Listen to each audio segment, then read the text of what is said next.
那当然，回过头来说，既然中共不断的在提升辛亥革命，在提升孙文在串起两岸共同的这些脉络，这就很好奇说，如果大陆想借由这件事情来做的话，会让两岸之间不可分割历史共有的记忆，然后借此来一个大家大合唱、大团圆吗？彭教大哥，你会怎么看呢？我觉得其实中共还在搞什么纪念什么辛亥革命等等的，就代表说他其实对台湾的了解还是停留在过去，他对台湾的现况完全的脱离了实际，这就是很庆幸啊。所以说他的什么统战工作只对少部分人还有点作用那这部分人年纪都很大了都比我还要老或者跟我同代的，对不对？所以说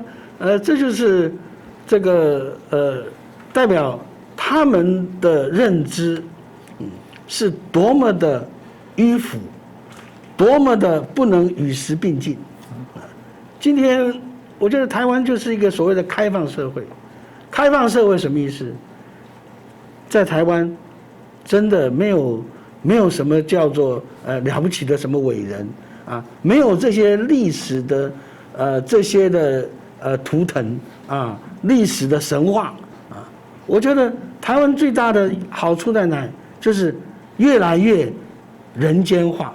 什么叫人间化我要特别强调一下，在20世纪大战结束以后，日本天皇那个时候在麦克阿瑟的这个要求之下，在美国的要求之下，他发表了一个所谓的人间宣言。什么叫人间宣言呢？他就简单的讲，就是说他向大家宣布，他也是一个凡人，他不是什么神那么作为一个凡人的这个皇帝跟大家是一样的那么从此以后，让日本人能够摆脱了那种过去的那种这个对天皇的那种半神半人的这种的崇拜然后才能让日本的民主能够得到逐步的落实。所以我觉得今天中国需要一个人间宣言。你不要老是在搞那些什么搞了一堆的历史上的什么伟大人物什么祖国统一对不对？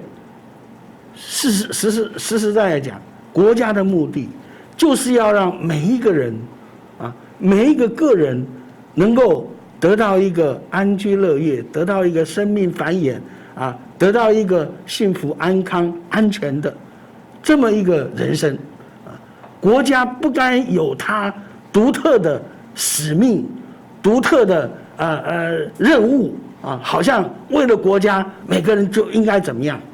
这是一个非常的非常古老的一种概念。还好我们在台湾这些东西都没有了。那么对于孙文跟孙中山到底是兄弟还是父子，很多人搞不清楚那么有人说哎呀，你看看现在年轻人对历史太无知了事实上我觉得说我们要知道这么多有什么意义呢？对不对？你知道孙文是谁，孙中山是谁辛亥革命怎么回事，跟台湾的现在跟未来有任何帮助吗？没有任何帮助辛亥革命的历史经验孙文的主张也好，能够指引台湾未来的方向吗？我觉得完全脱离了台湾的现实。那么台湾的方向在哪里那么我觉得台湾现在就是真正的所谓的以民为主。为什么？因为我们台湾现在最强的是什么？不是哪个党不是，固然不是国民党也不是民进党，最强的叫公民社会。其实我们台湾经过这几十年来的自然的成长，我们的公民社会超乎我们的想象。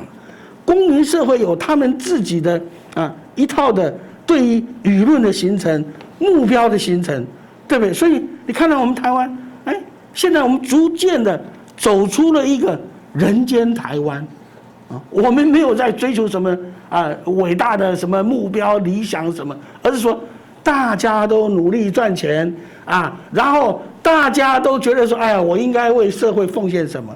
所以当台湾又有什么状况的时候，很多人都很主动的愿意出来啊，无偿的，甚至于还拿出自己来捐献，这种的精神，说实在是非常可贵的。所以说，我觉得我们应该对自己要有信心。我说实在，我一再的跟很多的我的学生也好啊，我的一些的晚辈也好，我跟他们讲，我们不要迷信古啊。我们中国有个很不好的传统，就是啊，好像古代很好啊，笑死人了嘛啊！我一再讲说，我们的知识远超过孔子了，你还把孔子当做什么圣人吗？拜托，对不对？因为什么？因为古代的人他的一生活动半径不超过几十公里啊，对不对？他对世界、对宇宙的了解太有限了。那么我们现在因为时代的不同，对不对？各种的媒体，我们的知识啊，我们的见识，古代完全无法来跟我们比嘛。所以说，我们对自己要有信心。今天我们的现在，我们的未来要怎么样？我们不需要从历史里面去找答案。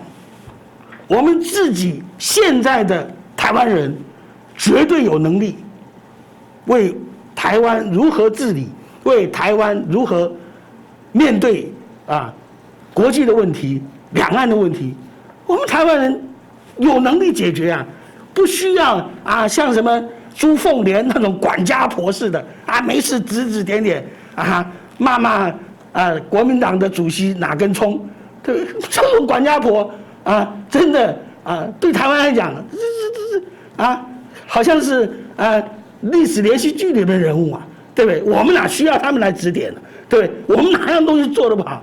我们一样样都做得非常非常的这个在整个世界来讲列于前列，所以我们要对自己要有信心，对台湾要有信心，对我们的未来要有信心，因为我们不知不觉当中达到了孙中山先生100多年前他所想象的那样的一个民主共和国家。